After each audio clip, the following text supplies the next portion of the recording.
Не сум помислила дека колеги онколози ми го злоупотребиле печатот. Со длабоко кајање и извинување, докторката Мери Пешевска побара најниска казна од судот бидејќи самата признала вина за стореното во случајот онкологија. Најголема вина кај неа била незината небрежност, што го оставила својот факсимил и незините лични податоци на располагање на незините колеги онколози, за да можат тие да работат напречено и да имаат увид во извештаите, рече Пешевска во завршниот збор.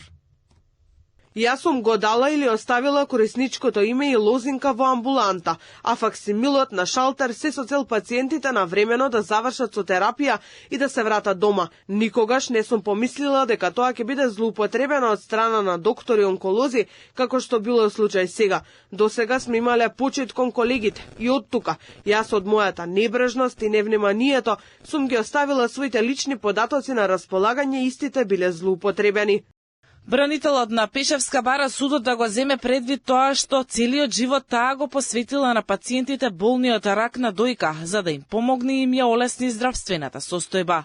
И побара да не биде осудувана за момент на небрежност. Нашиот став е дека оваа минорна грешка, односно немала за цел да нанесе штета на никого, туку била воведена како пракса во работењето на онкологија, а воедно и на другите клиники, каде што докторите имаат доверба најнапред меѓу себе и колегите и не можеле никако да се посомнела ниту она, ниту другите, дека некој ќе ги злоупотреби таквите незини лични податоци и ќе препише несоодветна терапија. И обвинителството се согласува дека станува збор за угледна докторка, но сепак бара таа да биде осудена бидејќи со незината неодговорност имало здравствени последици кај 7 онколошки пациенти. Меѓутоа има и отежнителни околности. Тоа е дека последиците од действијата е што кај 7 пациенти дошло до нарушување на здравието.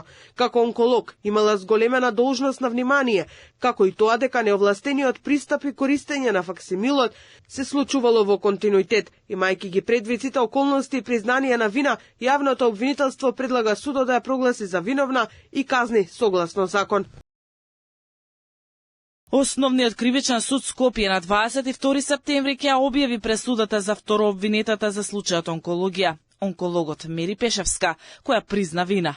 Таа заедно со поранишниот директор на клиниката за онкологија Нино Васев и уште двајца онколози обвинета за несовесно лекување пациенти. За делото што и се става на товар на докторката е предвидена казна затвор до 3 години.